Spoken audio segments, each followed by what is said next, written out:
खिड़की से अपने पड़ोस में नई पड़ोसन का घर देखकर बुढ़ापे पर उसे पटाने का सोचता है। मस्त प्लान है। फिर सूट बूट पहनकर बाल बनाता है और गिफ्ट लेकर उसके दरवाजे पर पहुंच जाता है।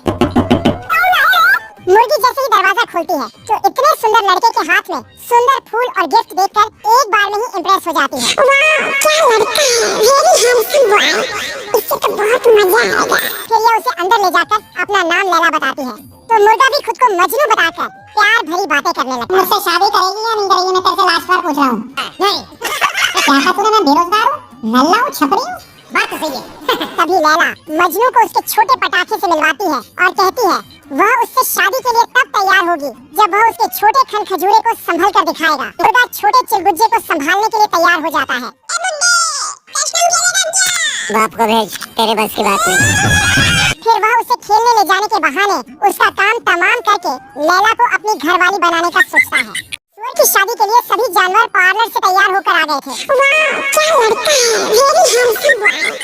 दुल्हन का छोटा भाई जिराफ सूट बूट से सबसे ज्यादा जांच रहा था। है मुझसे कोई स्मार्ट, बताओ खुद। लेकिन दुल्हन अब तक अपनी सहेलियों से फोन पर लगी हुई थी। कहाँ लगाया फोन? फिर जल्दी से बड़ी बड़ी पलकें लगाकर तैयार हो गई। इतनी सुंदर हूँ, मैं क्या करूँ? तभी उसकी कल्लो चाची बारात आने की खबर देने आई और पीछे से खुद ही इसे लेने वहाँ आ गया। चाट पकौड़ी और खाना बनकर तैयार हो गया था। तभी एक बाराती गेंडा पहले ही आकर केक पर टूट पड़ा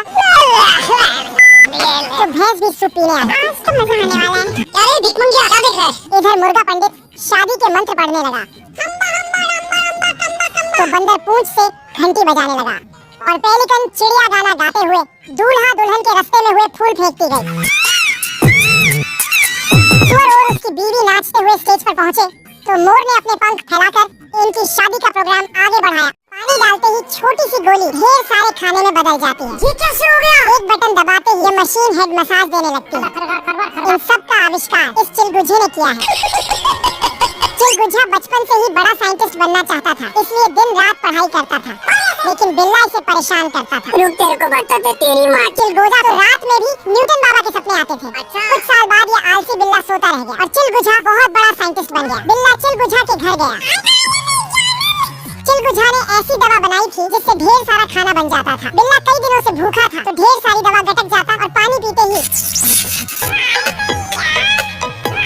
चिलगुज्जा ने बाल काटने वाली मशीन का भी आविष्कार कर दिया है। यह तो बहुत ही खतरनाक साइंटिस्ट है। रंगीन फिल्में दिखाने वाली टीवी का भी आविष्कार कर चुका है। बाबू, आपने खाना खाया? औरत का चक्कर बाबू भैया, औरत का चक्कर। प्यारेलाल का 12 बजे मर्डर होने वाला है। जैसे ही 12 बजे एक गन से 3 गोलियां फायर हुई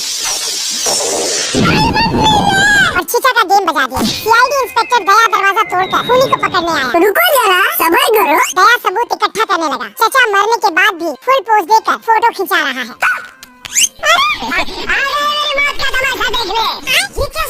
दया ने घर के सभी नौकरों को बुलाया और उनसे पूछताछ करने लगा। नौकर भी साले एक नंबर के टोपीबाज थे। हमारे यहाँ ऐसा ही होता है। रुक, तेरे को बताते तेरी माँ की। दया को गुस्सा आ गया। तभी लाइट बंद हुई और नौकर के साथ साथ सभी सबूत गायब हो गए। दया चोली के पास गया। तभी चोली के पीछे से तो एक गन निकला। पीछे मुड़ा तो गेट से कोई झांक रहा था। दया गन लेकर पहुंचा, लेकिन अंदर से नौकरों की बॉडी गिरने लगी। रगड़ रगड़ कर नहा रहा था। तभी भालू झाड़ी से झांका। अपनी बेइज्जती का बदला लेने के लिए भालू इसे नींद की गोली खिलाकर टपकाने का प्लान बनाता है। अब मैं सो रहा हूँ, जरूरत पड़े तो भी मुझे मत उठाना। जैसे ही ये बेहोश होती है ये कट्टा बांधकर खोपड़ी पर खड़ा हो जाता है। बतख आधी नींद में उठकर झाड़ी इसकी दुनाली में डालकर फायर कर देता है। बेचारा भालू बतख के डर से इस बार आधी रात में उसके पूरे खानदान का गेम बजाने आता है।